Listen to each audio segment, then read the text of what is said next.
Hey, what's up? It's Bentley, and welcome back to my channel. So I asked another group of friends about gender dysphoria, and I just want to have my channel be full of knowledge and experiences from people of all walks of life. So here is a bunch of info about how they deal with gender dysphoria. Hey there, my name's EJ, my pronouns are they, them. I'm a non-binary trans femme, and I wanted to talk a little bit about dysphoria. So for me, dysphoria is my customers telling me for 10 hours straight that my pronouns are he, him, and they're not, and then calling me man and sir and boy and all of these other things that just make me feel very disconnected from this body. And I guess that's what dysphoria is, for me at least. It's a disconnection between both myself and my body sometimes, and my body and the way I perceive it, and the way that other people perceive my body. I think that's what dysphoria really means to me, is just this sort of disconnection. Hey there, I'm Valen Page.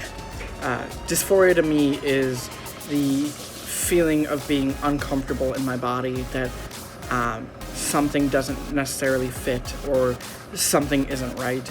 I used to experience this kind of all the time before I started HRT. I had to avoid mirrors.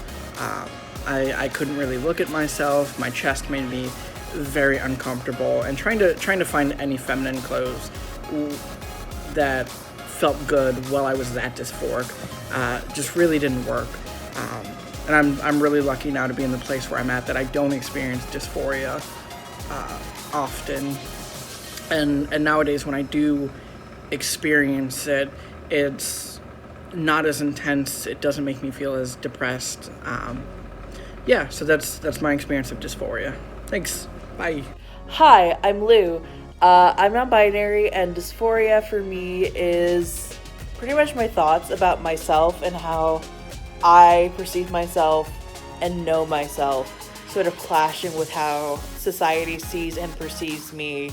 And I gotta make that distinction, perceives versus know, because I'm the only one who really knows myself that well. I've been identifying and out as non-binary since I was like 14. And a lot of my growth as a person has been sort of coming to terms with the fact that, like, I know my dysphoria, I know what it means, I know what I want for myself, I know what physical changes I would like and why. I know how I feel about, like, my gender and my roles and why. But the world's gonna need a lot of catching up to do. And no matter how much I water myself down, use whatever terms, whatever, not a lot of people are gonna get it. And it killed for a lot of years. It impacted my mental health for a long time. And it sucks. And yeah, because, like, even if I know who I am, can't really guarantee that anybody else will. And that's dysphoria. To me, gender dysphoria is feeling woman enough until someone calls you sir. It's believing your voice is feminine enough until you hear it recorded.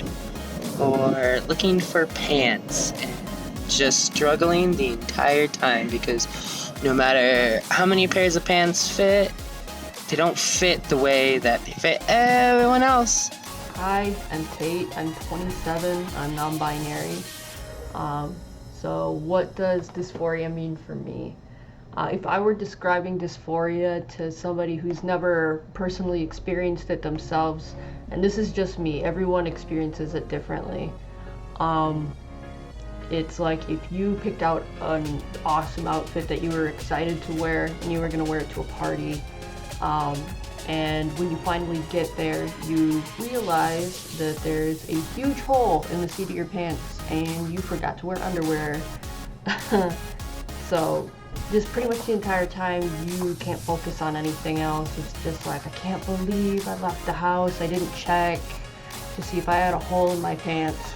But it's just feeling like, people are noticing. I need to get away from here. I don't want anybody to see me like this.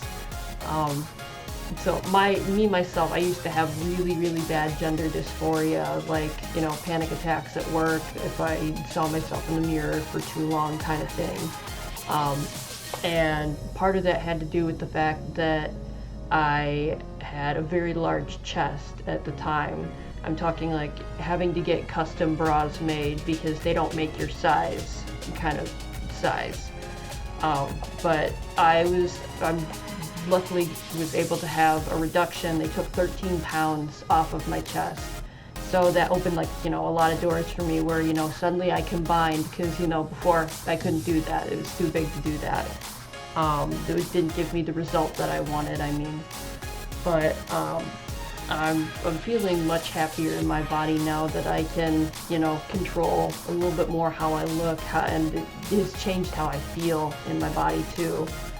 So I would say dysphoria for me feels like I'm, underdressed or overdressed in a situation, something. It's just like my body isn't right for any situation I'm in.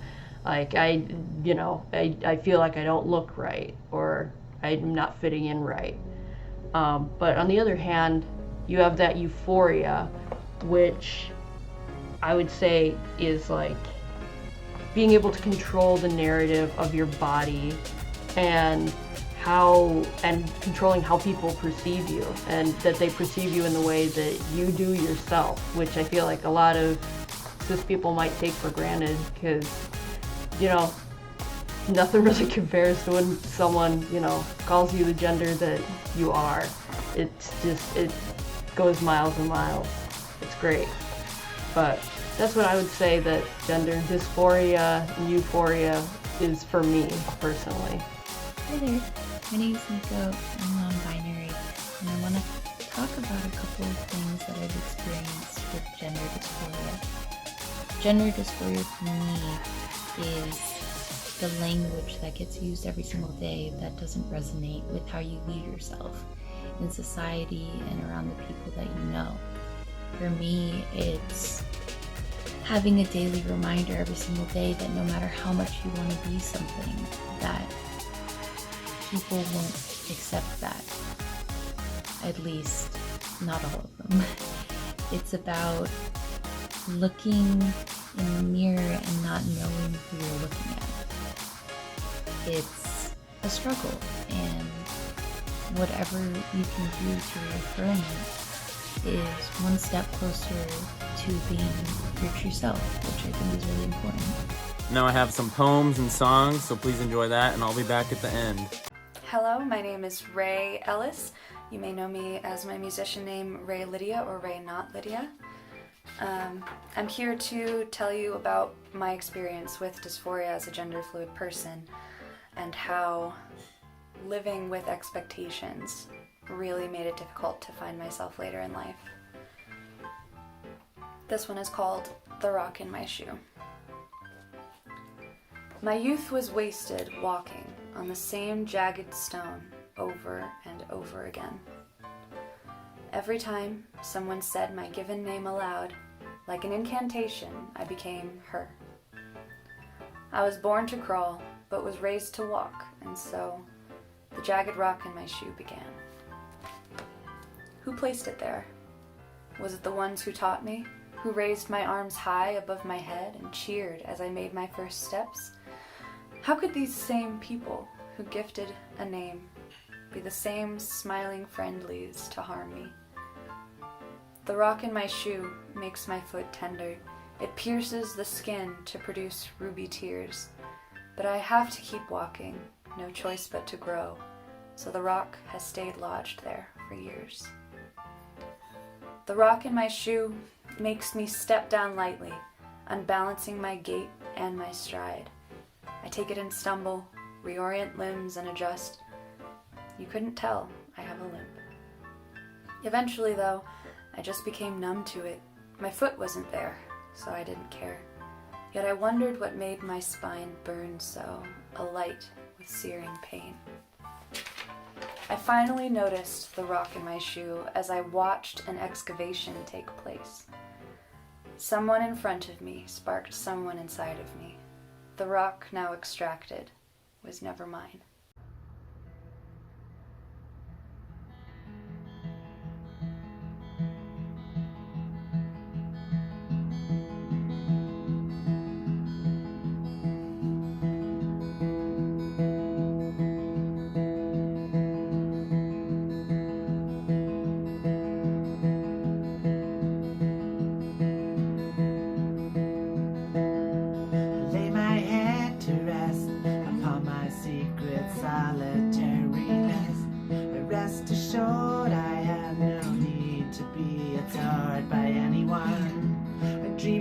nothing that could ever make me dream of wanting more. And in the darkness there I lay without a care for what's to come.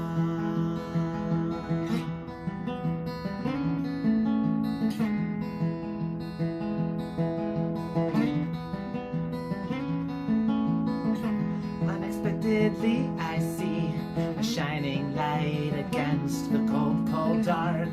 Electricity begins a journey deep into my heart. A strange sensation and energy I've never known before starts to infiltrate and overtake my need to be alone.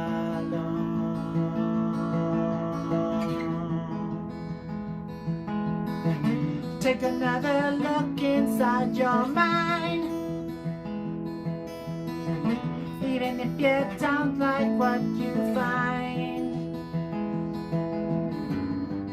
close your eyes and dream now of a love that you have never found.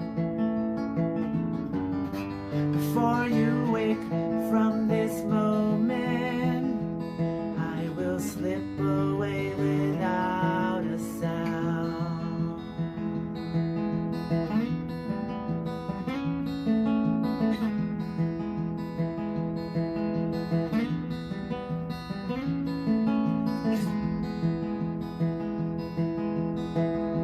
Slowly let you in as we begin to dance and step at time.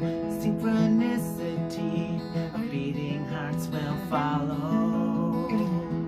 Dreaming deeper, forging an invincible embrace. The union of our parallel souls cannot be defined by space.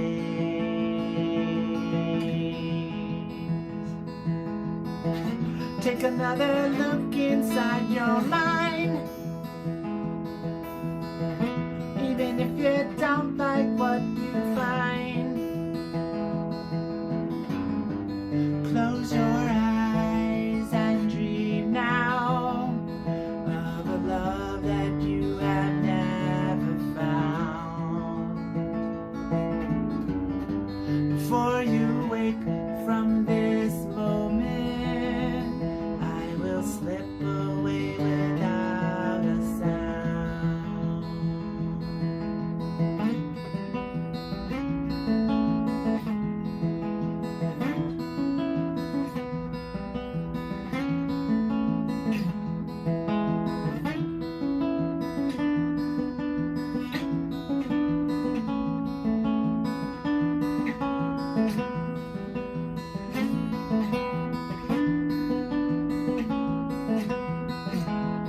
Now you're one with me, intertwining hearts and souls and minds, free to wander through the corridors in my head. You reach the spaces in a corner where my darkest secrets dwell, and see me as I am, but never had the confidence to tell.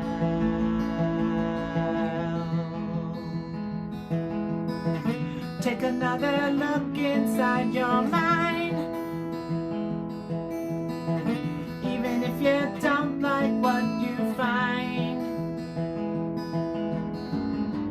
close your eyes and dream now of a love that you have never found. Before you wake from this moment, I will slip away without